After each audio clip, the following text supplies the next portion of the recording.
Operation Akarsh ಆರಂಭಿಸಿದ್ರ Vijay. Yes, let's go for screen.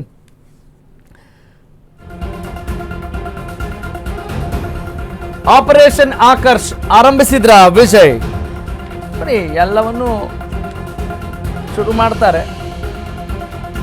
ಅಣ್ಣಾ ಡಿಎಂಕೆಯ 10 ಶಾಸಕರಿಗೆ ವಿಜಯ್ ಗಾಳ ಹಾಕಿದ್ದಾರೆ. ಸದ್ಯ ಟಿವಿಕೆ ಪಕ್ಷಕ್ಕೆ 10 ಶಾಸಕರ ಬೆಂಬಲ ಬೇಕಾಗಿದೆ, ನಿಮಗೆ ಗೊತ್ತಿರುವಂಥ ವಿಚಾರ. ಎಐಎಡಿಎಂಕೆ ಆಲ್ ಇಂಡಿಯಾ ಅಣ್ಣಾ ಡಿಎಂಕೆ ಶಾಸಕರನ್ನ ಸೆಳೆಯೋಕೆ ಯತ್ನ ಕೂಡ ಮಾಡ್ತಾ ಇದೆಯಂತೆ. ಸೇಫರ್ ಸೈಡಲ್ಲಿ ಇರಬೇಕಲ್ಲ, ಹೀಗಾಗಿ ಈ ಆಪರೇಷನ್ ನಡೆಸಿದ್ದಾರೆ. ಸರ್ಜರಿ ಭರ್ಜರಿ ಎಲ್ಲವೂ ಆಗತ್ತೆ ಈ ಸಂದರ್ಭದಲ್ಲಿ. ನಿಮ್ಗೆ ಗೊತ್ತಿರುವಂಥ ವಿಚಾರ.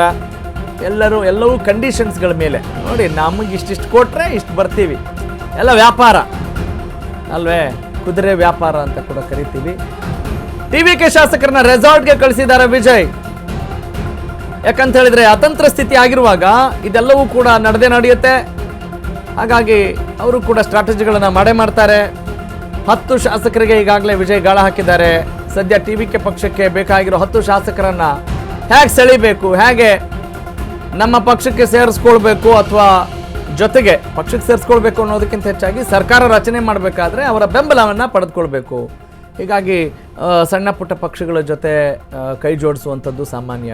ನೀವು ಗಮನಿಸಿರ್ಬೋದು, ಪಕ್ಷೇತರ ಅಭ್ಯರ್ಥಿಗಳನ್ನು ಯಾವ ರೀತಿ ಕಳೆದ ಬಾರಿ ಕರ್ನಾಟಕದಲ್ಲಿ ಸೆಳೆದಿದ್ರು, ಏನಾಯಿತು ಅನ್ನೋದನ್ನು ಕೂಡ ನೀವು ಗಮನಿಸಿದ್ರಿ. ಅಂದರೆ ಹಾಂಗ್ ಅಸೆಂಬ್ಲಿ ಬಂದಾಗ ಅಫ್ಕೋರ್ಸ್ ಅದು 10 ಸೀಟ್ಗಳ ಕೊರತೆ ಇರಬಹುದು, ಆದರೆ ಅದು ಅತಂತ್ರ ಸ್ಥಿತಿಯಾಗಿದೆ.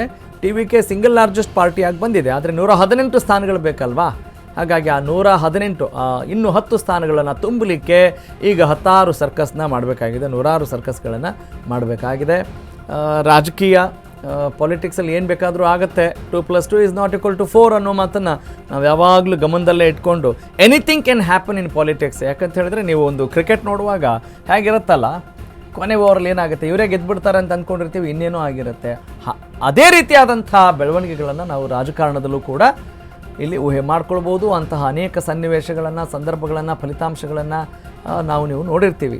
ಎಸ್, ಈಗ ಅಣ್ಣಾ ಡಿಎಂಕೆ ಪಾರ್ಟಿಯಲ್ಲಿ ಹಲ್ಚಲ್ ಶುರುವಾಗಿದೆ ಅನ್ನೋ ಮಾಹಿತಿ ಲಭ್ಯವಾಗ್ತಾ ಇದೆ. ಯಾವ ಕಾರಣಕ್ಕೆ ನೋಡ್ತಾ ಹೋಗೋಣ. ಅಫ್ಕೋರ್ಸ್ ಸರ್ಕಾರ ರಚನೆಗೆ ಸಂಬಂಧಪಟ್ಟ ಹಾಗೆ ವಿಜಯ್ ಹರಸಾಹಸ ನಡೆಸ್ತಾ ಇದ್ದಾರೆ. ಈಗ ವಿಜಯ್ ಬೆಂಬಲಿಸಲು ಶಾಸಕರು ಪಟ್ಟಿಡ್ದಿದ್ದಾರೆ. ವಿಜಯ್ ಬೆಂಬಲಿಸ್ತೀವಿ ಅಂತ ಅಣ್ಣಾ ಡಿಎಂಕೆ ವತಿಯಿಂದ 35 ಶಾಸಕರು ಬಂದಿದ್ದಾರಂತೆ. ಪಳನಿಸ್ವಾಮಿ ಒಪ್ಪದೇ ಹೋದ್ರೆ ಪಕ್ಷಾಂತರದ ಬೆದರಿಕೆ ಕೂಡ ಹಾಕ್ತಾ ಇದ್ದಾರಂತೆ. 10 ವರ್ಷಗಳಿಂದ ಅಧಿಕಾರದಿಂದ ದೂರ ಇದೆ ಎಐಎಡಿಎಂಕೆ, ಅಣ್ಣಾ ಡಿಎಂಕೆ. ಅಧಿಕಾರ ಸಿಗದೆ ಭ್ರಮ ನಿರಸನಗೊಂಡಿರುವಂತ ಶಾಸಕರು ಟಿವಿಕೆ ಸೇರಿದ್ರೆ ಮಂತ್ರಿ ಆಗ್ಬಹುದು ಅನ್ನೋ ಲೆಕ್ಕಾಚಾರದಲ್ಲಿ ಈಗ ಟಿವಿಕೆ ಪರವಾಗಿ ಅವರು ಮನಸ್ಸು ಮಾಡ್ತಾ ಇದ್ದಾರೆ. ಪರೋಕ್ಷವಾಗಿ ವಿಜಯ್ ಪರ 35 ಶಾಸಕರು ನಿಂತಿದ್ದಾರೆ. ಆದ್ರೆ ವಿಜಯ್ ಏನ್ ಮಾಡ್ತಾರೆ, ವಾಟ್ ವಿಲ್ ಹಿ ಡೂ ಅನ್ನೋದು ಬಹಳ ಕ್ಯೂರಿಯಸ್ ಆಗಿದೆ. ಆದ್ರೆ ಅಣ್ಣಾ ಡಿಎಂಕೆ ಪಾರ್ಟಿಯಲ್ಲಿ ಹಲ್ಚಲ್ ಶುರುವಾಗಿರೋದಂತೂ ಸುಳ್ಳಲ್ಲ. ವಿಜಯ್ ಬೆಂಬಲಿಸಬೇಕು ಅನ್ನುವ ಆಸೆಯನ್ನ ಹೊತ್ತಿದ್ದಾರೆ 35 ಶಾಸಕರನ್ನು. ಮಾಹಿತಿ ನಿಮ್ಮ ಅಶ್ವವೇಗ ನ್ಯೂಸ್ಗೆ ಲಭ್ಯವಾಗಿದೆ. 10 ವರ್ಷಗಳಿಂದ ಅಧಿಕಾರವನ್ನ ಕಂಡಿಲ್ಲ ಯಾರು, ಎಐಎಡಿಎಂಕೆ. ಹೀಗಾಗಿ ಅಧಿಕಾರ ಸಿಗದೆ ಭ್ರಮನಿರಸನಗೊಂಡಿರುವಂತಹ ಶಾಸಕರು ಅಟ್ಲೀಸ್ಟ್ ಸಿಕ್ಕಿರೋ ಅವಕಾಶ ರೀ, ಮತ್ತಿನ್ನೆಲ್ಲಿ ಚಾನ್ಸ್ ಸಿಕ್ಬಿಡಲ್ಲ ಅಂತ ಹೇಳಿ ತಮಿಳಿಗ ವೆಟ್ರಿ ಕಳಗಂ ಟಿವಿಕೆ ವಿಜಯ್ ದಳಪತಿಯನ್ನ ಬೆಂಬಲಿಸಲು ಅವರು ಸಪೋರ್ಟ್ ಮಾಡ್ತಾ ಇದ್ದಾರೆ ಅನ್ನುವ ಗುಸುಗುಸು ಪಿಸುಗುಸು ಎಲ್ಲ ನಡೀತಾ ಇದೆ. ಅಂದರೆ ಬ್ಲ್ಯಾಕ್ ಮೇಲಿಂಗ್ ಕೂಡ ಅಲ್ಲಿ ನಡೀತಾ ಇದೆ. ಪಕ್ಷಾಂತರದ ಬೆದರಿಕೆಯನ್ನು ಕೂಡ ಹಾಕ್ತಾ ಇದ್ದಾರೆ ಪಳನಿಸ್ವಾಮಿಗೆ. ನೋಡಿ, ಇದು ಪಾಲಿಟಿಕ್ಸ್. ಈ ಟೈಮಲ್ಲೇ ಅಲ್ವೇ ಅಧಿಕಾರದ ಗದ್ದುಗೆಯಲ್ಲಿ ನಾವು ಕೂರಬೇಕು ಅಂತ ಇರೋರು. ನಾವು ಶಾಸಕರಾಗಿ ಆಗಿದ್ದೀವ್ರಿ, ಸಚಿವರಾಗೋಣ, ಇನ್ನೂ ಒಂದು ದೊಡ್ಡ ಮಟ್ಟದ ಒಂದು ಸ್ಥಾನವನ್ನು ನಾವು ಅನುಭವಿಸೋಣ, ಕೂತ್ಕೊಳ್ಳೋಣ. ಅಂದರೆ ಜನಸೇವೆ ಅವೆಲ್ಲ ತುಂಬ ಏನು ಅಪ್ಲೈ ಆಗದೆ ಇರುವಂಥ ಶಬ್ದಗಳು. ಅವ್ರು ಬಾಯಿ ಮಾತಲ್ಲಿ ಏನೋ ಹೇಳ್ಬೋದು. ಈ ಜನಸೇವೆ ಅನ್ನೋದು ಯಾವುದಕ್ಕೆ ಸೀಮಿತವಾಗಿದೆ ಅಂದರೆ ಕಟೌಟ್ಗೆ, ಫ್ಲೆಕ್ಸ್ಗೆ, ಶುಭಾಶಯಗಳನ್ನು ತಿಳಿಸೋಕೆ, ವಿಷಯ ತಿಳಿಸುವಾಗ ಮಾತ್ರ ಜನನಾಯಕ, ಜನಸೇವೆ ಅದೆಲ್ಲ ಬಳಸ್ತೀವಿ. ಓಕೆ, ಜನರಿಗೂ ಈಗ ಗೊತ್ತಿರುವಂಥ ವಿಚಾರ ಯಾರ್ಯಾರು ಏನೇನು ಮಾಡ್ತಾ ಇದ್ದಾರೆ ಅಂಥೇಳಿ.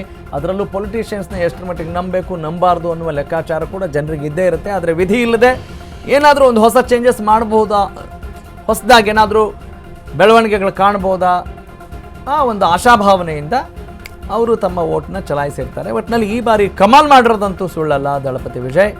ಹೀಗಾಗಿ ಈ ಹಲ್ಚಲ್ ರಾಜಕೀಯ ಆ ಪಕ್ಷ ಈ ಪಕ್ಷ ಎಲ್ಲರೂ ಕೂಡ ಏನಾದರೂ ಆಗ್ಬೋದು, ಅವರ ಆಸೆ ಆಕಾಂಕ್ಷೆಗಳನ್ನು ಈಡೇರಿಸಿಕೊಳ್ಳುವ ನಿಟ್ಟಿನಲ್ಲಿ ಪ್ರಯತ್ನ ಪಡ್ತಾ ಇದ್ದಾರೆ. That is the summary of that news. Okay.